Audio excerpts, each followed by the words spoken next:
Chez PSA, on n'envoie que des gros bangers et aujourd'hui, on fait la sélection ensemble. Et restez bien jusqu'à la fin parce qu'on vous montrera deux magnifiques pépites qu'on va rajouter à notre envoi. Et oui, c'est la deuxième vidéo de notre série de 4 qui nous permet de vous montrer un envoi PSA du début jusqu'à la fin.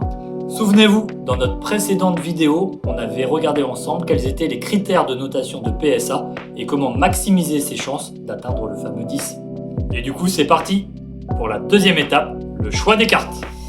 Alors on commence avec les cartes qu'on a déjà présélectionnées mais qu'on voulait vous montrer parce qu'elles sont vraiment jolies et pour aborder 2-3 points avec vous. Donc on commence avec un gros banger, le Magikarp de EV2 qui vaut très cher en PSA 10 et pas mal non plus en PSA 9.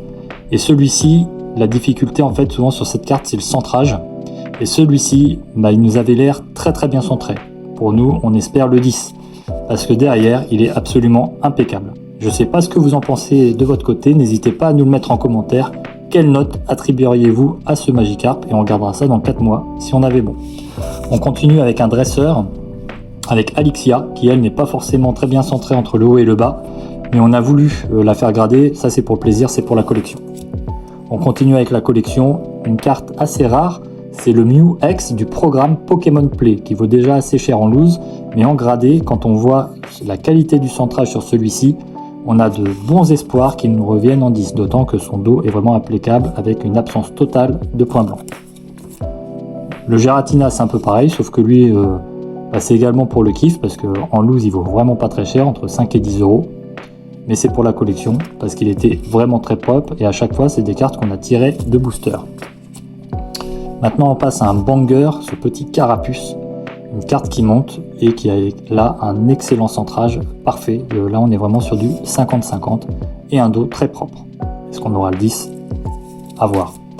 Une pour lesquelles on a vraiment beaucoup d'espoir, c'est ce Pikachu. Alors généralement Pikachu, le problème de ces cartes c'est le centrage. Mais celle-ci est tirée d'un item scellé, on les a toutes eues en scellé. Et on voit bien que là on a de la chance parce que le centrage, surtout entre le haut et le bas, est parfait et on observe une absence de points blancs sur le dos. Donc on croise les doigts, on va voir s'il nous revient en 10 dans 3 à 4 mois.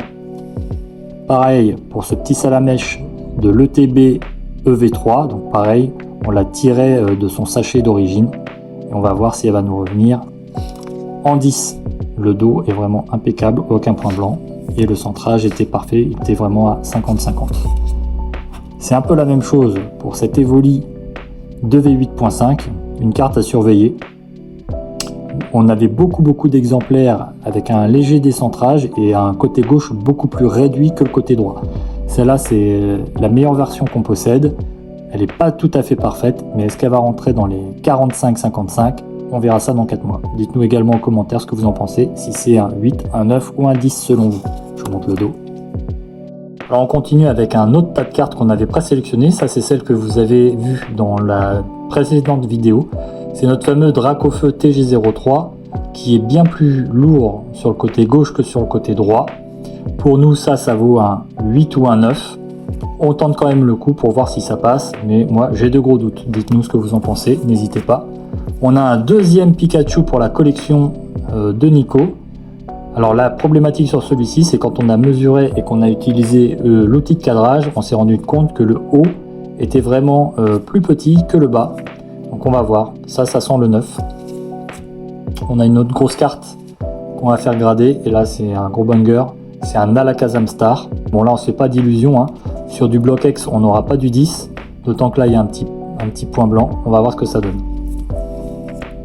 Une autre carte très propre, ce petit Baby Ronflex Shiny avec les petites étoiles.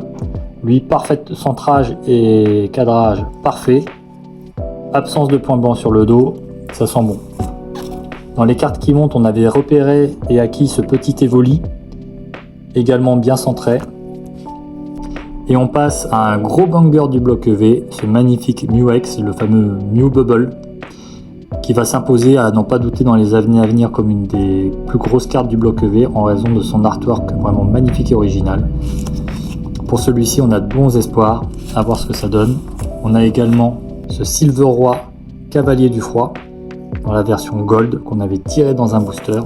Maintenant, on va passer à un dernier tas de cartes qu'on n'avait pas trié, on va le faire ensemble, donc on va regarder les Ronflex.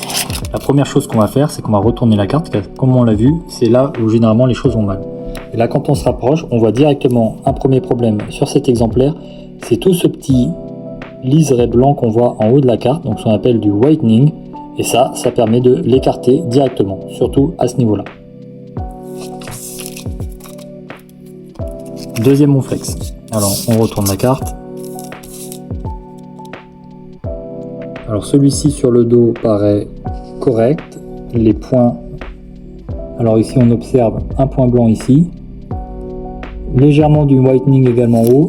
Et quand j'ai mis la carte, moi ce qui m'a choqué, c'était le décalage entre le bas et le haut de la carte. Donc pour ça, on va utiliser notre outil de centrage. Donc quand on place cet exemplaire de Onflex dans l'outil de centrage, on voit un décalage manifeste entre le haut et le bas. Et maintenant, ce qu'on va faire, c'est que pour en être bien sûr, on va mesurer, mais là, clairement, il n'est pas dans les normes. Donc mesurons ça tout de suite. On se retrouve donc avec un bord inférieur légèrement supérieur à 2 mm et un bord supérieur équivalent exactement à 3 mm. Donc un vrai décalage entre le haut et le bas, avec un haut beaucoup plus large que le bas, dans des normes non acceptables et non esthétiques, parce que directement visible à l'œil nu, on l'écarte.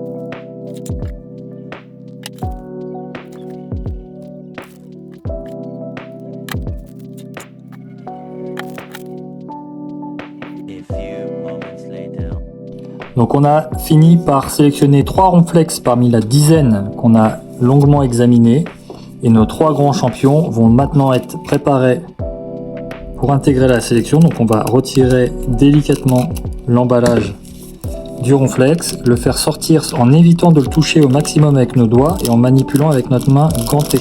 Et on va se saisir de la carte avec notre main gantée sur les tranches de la carte. L'objectif, c'est de mettre un maximum la carte hors de portée de toute trace de doigt avec une sleeve propre et neuve. C'est le cas.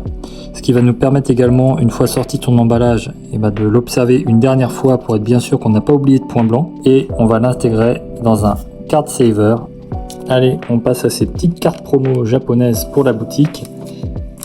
Et donc celle-ci, on va commencer. Forcément, c'est en japonais, les cartes sont généralement très très bien imprimées, même si parfois on a des surprises, mais là, visiblement, les 4 coins sont parfaits. Donc on va faire le test du retourné parce qu'elle a passé la première étape. Et là, on va regarder le centrage.